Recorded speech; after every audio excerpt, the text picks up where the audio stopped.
Namo Sang Yang Adi Budaya, Namo Buddhaya. Apa kabar Bapak-bapak, Ibu-ibu, teman-teman semuanya yang berbahagia? Sudah makan? Semoga semuanya sudah kenyang ya. Karena perut lapar, sulit fokus pada hal-hal di luar diri kita. Tema yang ingin saya sampaikan kali ini adalah praktek Dharma melalui makan. Mengapa saya memilih tema ini? Pertama, karena makan merupakan praktek pemahaman langsung yang manfaatnya bisa dirasakan saat ini juga. Makan dan praktek Dharma bersifat aktual apa adanya. Apa yang kita makan, itu yang kita rasakan. Sama dengan Dharma, mau disebut apapun, kebenaran tetaplah kebenaran. Indah di awal, indah di tengah, indah di akhir. Itulah Dharma. Nah, yang kedua, kebiasaan makan membentuk sifat dan karakter seseorang. Aristoteles pernah mengatakan, kita adalah apa yang kita lakukan berulang-ulang. Maka, rutinitas makan itu harus diwaspadai. Nah, yang ketiga, mengapa saya memilih tema ini? Karena makan merupakan awal pembentukan energi manusia. Bila cara makannya salah, maka akan merusak tubuh dan mental kita.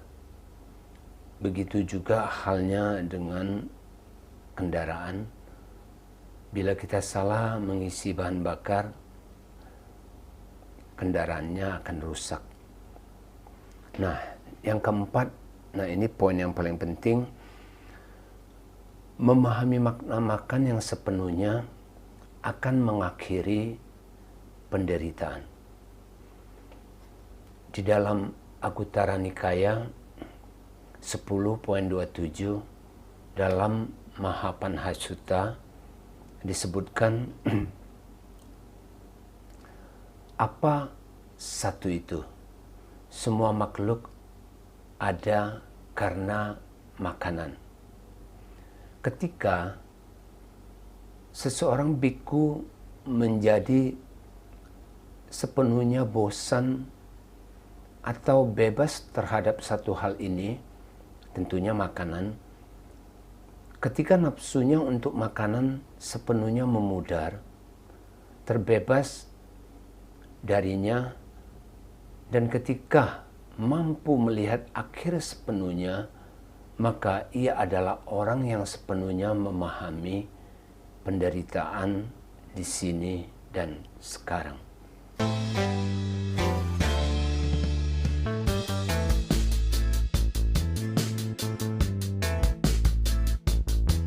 Membicarakan tentang makan, selalu makan itu berhadapan langsung dengan nafsu, keinginan, kebencian, dan kebodohan.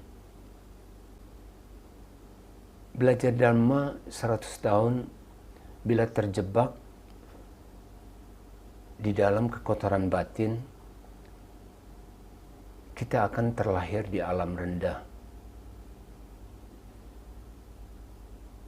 Itulah pentingnya praktek Dharma ini. Atau kata lain yang senang saya pernah membaca tentang tema makan ini, dikatakan satu piring nasi terkadang lebih bermanfaat dari segudang teori Dharma yang tidak dipraktekkan. Saya setuju dengan kalimat ini. Dan bila kita makan dengan cara yang benar, banyak manfaat yang bisa kita dapatkan, yaitu keseimbangan jasmani dan batin kita. Setiap hari kita makan, namun pengetahuan tentang makan belum sepenuhnya kita pahami. Pada umumnya kita makan hanya mementingkan ritualnya saja. Buktinya kita makan hanya untuk urusan perut, hanya untuk memenuhi kebutuhan jasmani saja, tidak memperhatikan makanan untuk batinnya.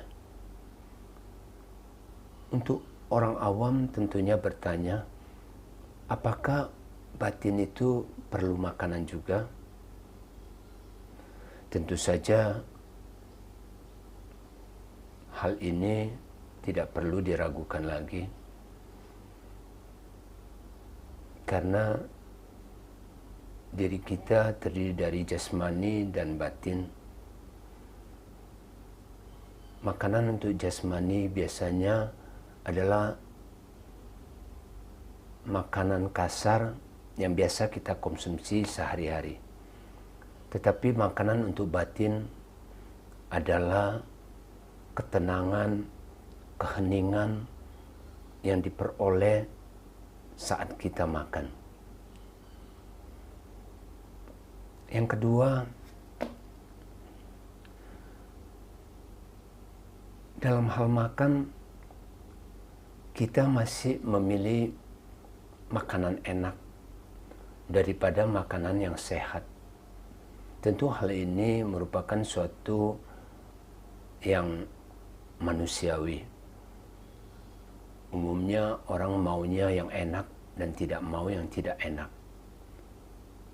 Tetapi alangkah baiknya untuk hal makan kita perhatikan juga sesuatu yang menyehatkan badan kita, bukan sekedar enak saja. Nah, hal yang ketiga, makan itu masih dipandang sebagai pemenuhan nafsu keinginan dan kesenangan.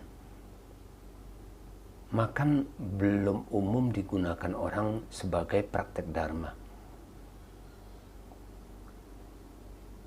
Makan sebagai praktek dharma adalah makanan dianggap sebagai penopang hidup agar bisa merealisasikan jalan pembebasan.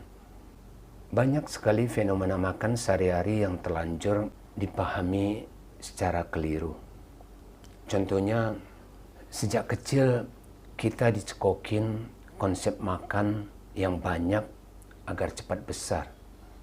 Bukan makan yang kenyang dan tahu batas. Tanpa disadari sebenarnya pola makan tersebut melatih keserakahan kita. Sehingga saat kita makan itu makan sebanyak-banyaknya. Ada juga yang mengiming-iming anaknya makan dengan makanan mahal dan makanan import. Sehingga makanan yang harganya murah dan produk lokal dianggap makanan yang tidak layak dikonsumsi. Tempe terlanjur dianggap makanan yang kelas bawah.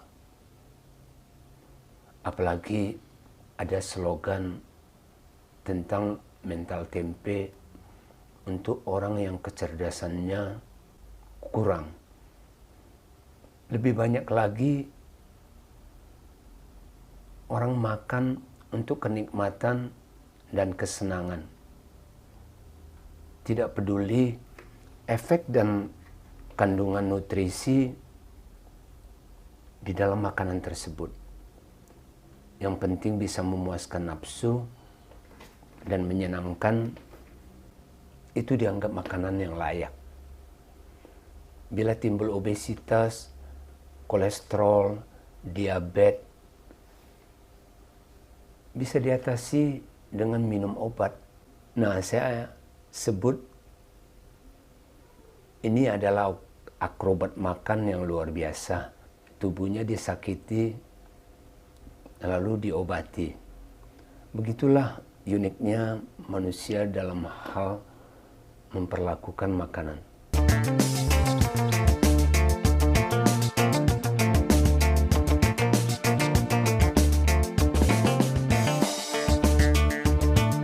Terus bagaimana cara makan yang benar?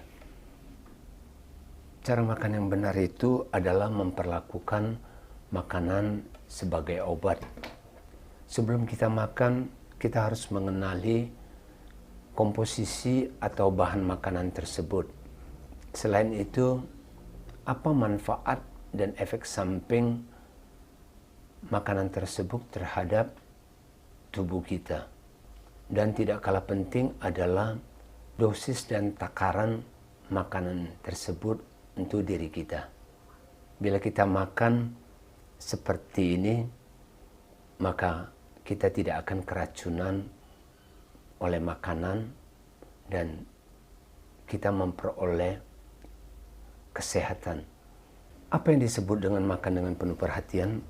Yaitu saat proses makan, kita menghadirkan kesadaran dan konsentrasi penuh, mengamati setiap aktivitas makan, dimulai dari postur tubuh hingga reaksi batin kita, dari awal hingga suapan terakhir. Waktu yang singkat ini tentu tidak cukup untuk membahas makan dengan perhatian penuh. Bila ada kesempatan dan berjodoh, lain waktu akan saya jelaskan yang lebih mendetail khusus tentang makan dengan perhatian penuh ini. Baik, demikianlah seri tentang makan kali ini. Semoga kita dapat mengubah cara makan kita yang konseptual menuju makan yang penuh dengan kesadaran. Terima kasih buat semuanya yang telah menyaksikan video ini. Salam kebajikan. Semoga penuh inspirasi. Sabe sata bawantu sukitata. Semoga semua makhluk hidup berbahagia. Sadu, sadu, sadu.